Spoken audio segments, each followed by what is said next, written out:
All right, so before we jump into the exercises, I wanted to spend some time explaining the PDFs that I've created for the course.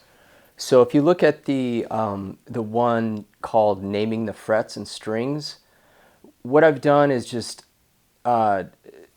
created a diagram of the top three strings on the guitar. So the top line is your thin string. That's the E string.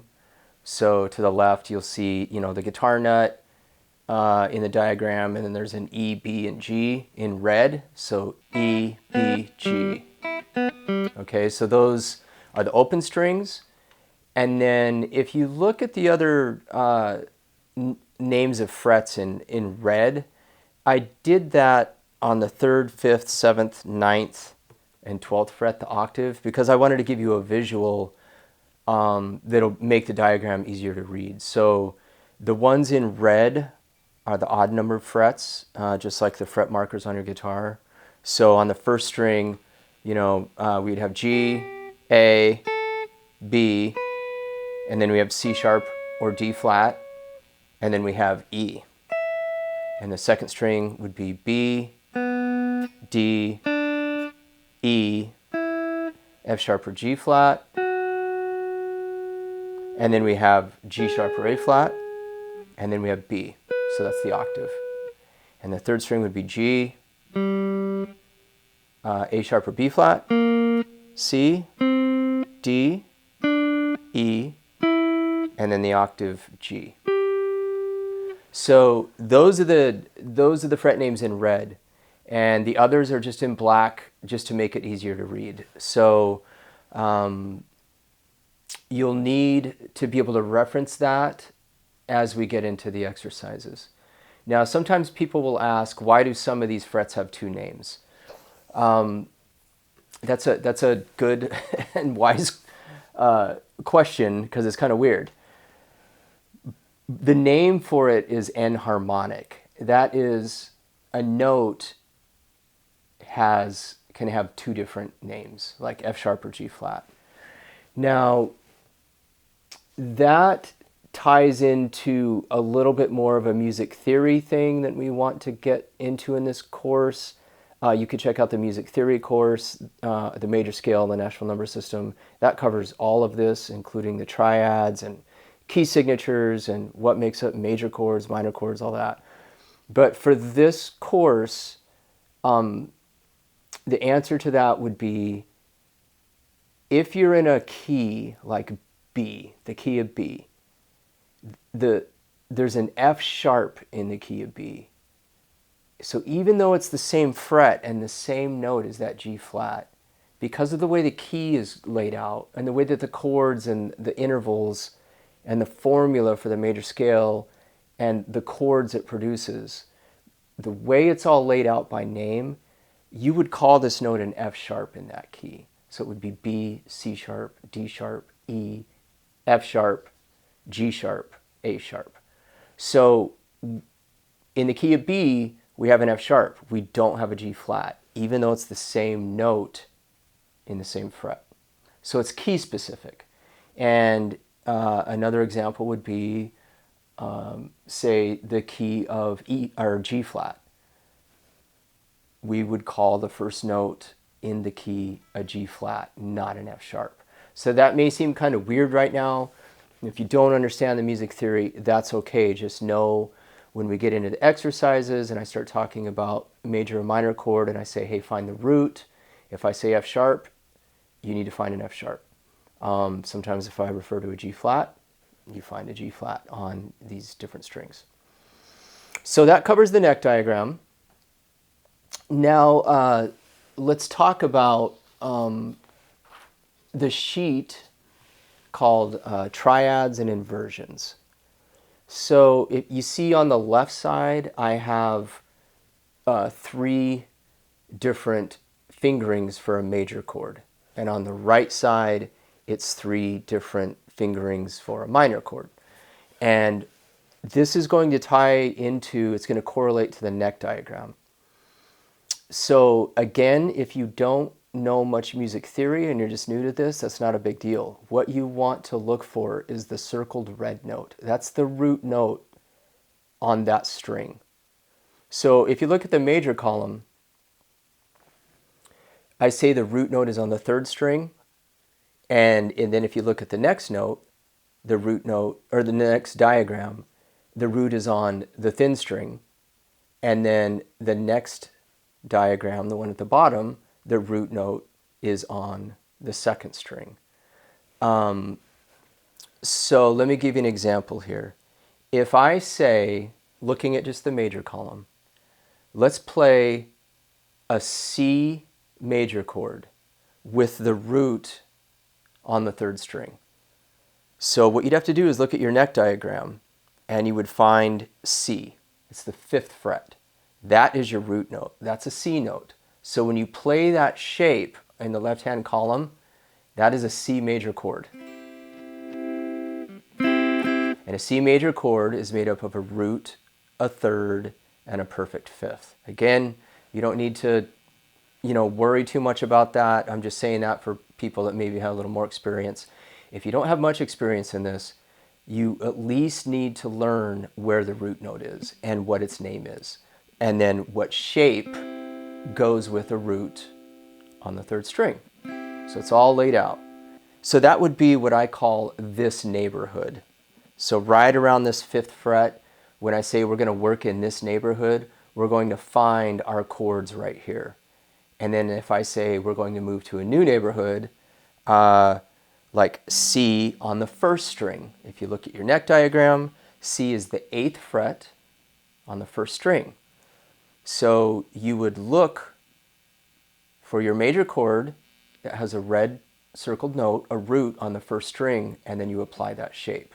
So you would just bar with your first finger, and you would play that shape. This is called a C chord. This is a C chord. The difference is this C chord is in root position, which means the root note we're playing is the lowest note in the chord. When we play this C, it's called first inversion. That's just meaning we're taking the notes of the chord, it's all the same notes, C, E, G, E, G, C. So it's a different order. So here we have the third of the chord as the lowest note we're playing. That's called first inversion. An inversion is when you take a chord and you kind of mix up the notes in the chord. So either the 5th or the 3rd is the lower note instead of the root. So C in root position, C in second inversion. Okay, now we would play the exercises in this neighborhood. I would say, okay, we're going to work in this second neighborhood, which means we find the chords major and minor for the exercises up here. And usually we'll work in just 3 neighborhoods, but sometimes we might get into 4 on some exercises. So the next C we would find is we found a C on the third string. We found a C on the first string.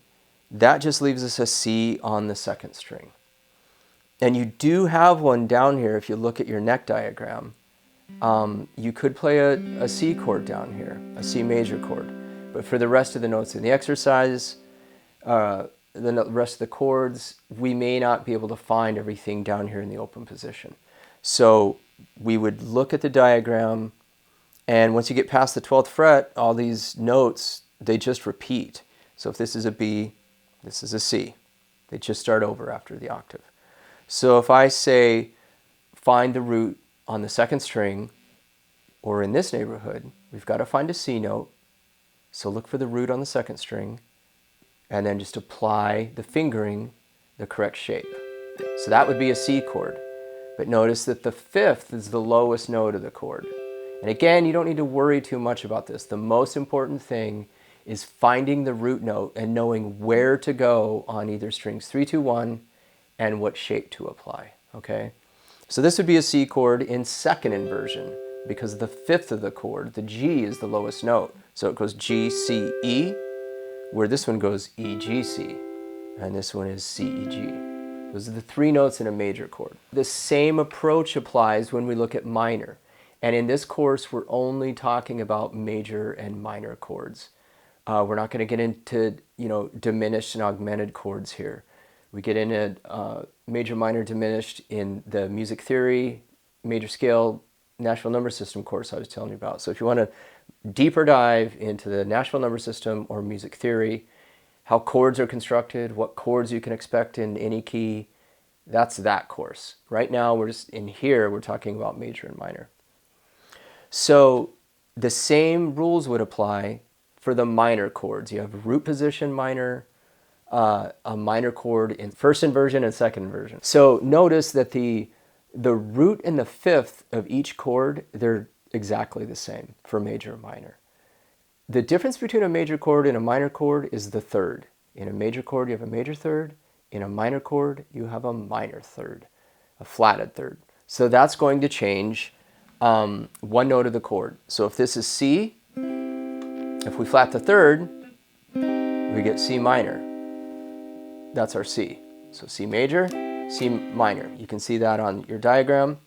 If we go up here, this is C major. The third of the chord is an E. If we flat it one fret, that's our C minor chord. So you can see how just by knowing where the root is in these three neighborhoods, you've learned 6 different ways to play these chords. So C major, C minor, C major, C minor, C major, flat the third, C minor. So that gives us the 6 shapes we need to know to go through this course and to play all of the exercises. Before we jump into looking at the exercises, I just want to let you know that you don't have to know music theory. It's okay if you're a beginner. We're just using these shapes, and this is a really great way to learn the guitar neck and to be able to move around and learn how to actually functionally play like a guitar player. This is how guitar players think and play. So if you're a singer-songwriter, this is great. It gets you moving around the neck. It gets you more confident and more comfortable. It's going to spur more creative ideas because you're going to hear and see new patterns, and you're going to be able to explore more. And you'll be able to play with other singers and songwriters. You'll be able to make sense of a chord progression and offer up different parts. So that's pretty exciting. And for a guitar player, even someone that's an intermediate player, you have probably seen a lot of stuff online or in courses talking about triads and why triads, the cage system, arpeggios are so important for, improvising and playing solos. That's absolutely true. I think the problem that I see with a lot of players that have more experience, they don't really know the neck that well. And maybe their sense of the neck is more like just a scale or a pattern. And they're not so great at targeting chords because they're not paying attention to the chord progression. They're playing a scale pattern, like the pentatonic scales or diatonic scales. Or this really dials you into parts of the neck, the neighborhoods, which will tie into the cage system. And if you want to go deeper into that, I've got a caged course you can look at. So it ties into those scale shapes, but we're just focusing on the top 3 strings. That will help you see the neck differently, and hopefully it will help you to see the scales you may already know differently, which is great because it gives you another dimension and another way of viewing the guitar neck and approaching your playing. And if you want to play in the studio or you're playing in a band where you might be the second or third guitar player, if you're recording, if you're playing live, this is a really great way to generate parts of interest, to kind of navigate the neck where maybe you're working around a keyboard player, an acoustic player, maybe another guitar player. This neighborhoods approach is a really fantastic way to help build a track and to help create parts of interest and not just be, noodling away playing licks all the time. Because that isn't going to work when someone is singing or you're working, you're playing a song with vocals. Nobody wants to hear someone playing licks for 4 minutes while they're trying to sing their lyrics. So this is a really great way, a really common way to play soul, blues, rock, country, R&B, you name it. This is going to cover a lot of bases. And again, if you're just a beginning student, you shouldn't feel intimidated or overwhelmed by this. This is a really great way to learn how to play guitar and to quickly expand your skill set. So what you have are 2 sheets, 5 lessons on each sheet. So lesson number 1, for example, you see that D, G, B minor, A with those repeat signs, and then it ends on a D. That progression will go through it 12 times, and then it ends. And sometimes we'll play different rhythms. Sometimes we'll be strumming. Sometimes we'll be arpeggiating. And sometimes we'll be doing jabs. Another way to approach this is embellishing these triad shapes. We're not going to get into that here. If you're interested in more of that approach, you can check out the Jimi Hendrix Hey Joe song lesson that really gets into the concept of rhythm, lead playing, cage, these triads, the pentatonic scales, and embellishing more of these shapes. So that would be the 4th way, is embellishing these triads. So we've got strumming, we've got these kind of R&B jabs, these short muted jabs, and we've got arpeggiating. In this course, we will do everything but the embellishing of the shapes. So these 10 exercises, each progression is in a different key. And each exercise has a backing track that comes with it that's in 4/4, and there's another one in 12/8. So we have 20 backing tracks. And I am going to show you how to play these exercises in these 3 different neighborhoods. Sometimes we're going to strum, sometimes we're going to jab at the chord, sometimes we're arpeggiate. If it starts to feel like it's getting a little out of your technical comfort zone, that's okay, because I'm going to show you options, and I'm going to show you how to utilize what we've talked about, where you can stay in a neighborhood while I may be moving. So you have an accountability partner in the backing track and me. But if I start doing some stuff that's like, hey, this is a little harder, but if you want to just strum the chord once, you should absolutely do that. Because it's more important that you understand the concept and you know where to find these shapes and which inversion to use in these neighborhoods than trying to really push yourself into technical territory where you don't feel comfortable. So that's why I designed this course this way, is I am here to guide you and show you the concept and explain it to you, but I'm also here to demonstrate it for you, and you get someone to play along with. And then you can go back later and utilize the videos or the backing tracks on your own and start applying these concepts at your own pace. So the course will start pretty slow, and then maybe around, exercise, 6, I may start moving through the neighborhoods faster, but again, you don't have to. You can stay in one neighborhood. You don't have to move when I do, because we're in the same key. We're playing the same chords. I'm just playing different inversions of the neck, but you're playing the correct chords if you just stay here. You don't have to move when I move.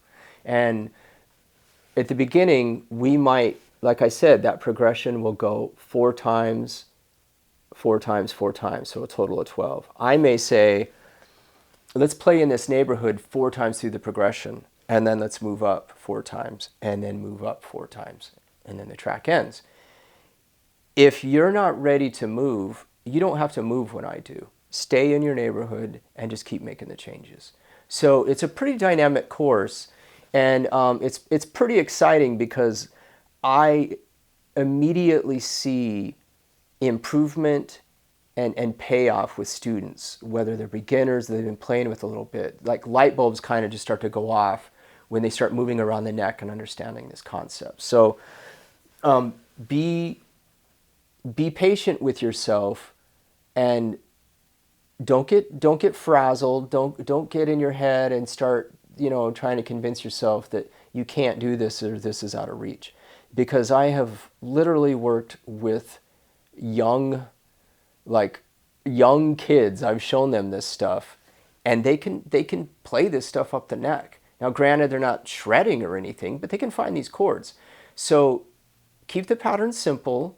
You don't have to be, you know, doing some of the stuff I'm doing. What's important is you get the concept, you can find these shapes, and you know how to use them.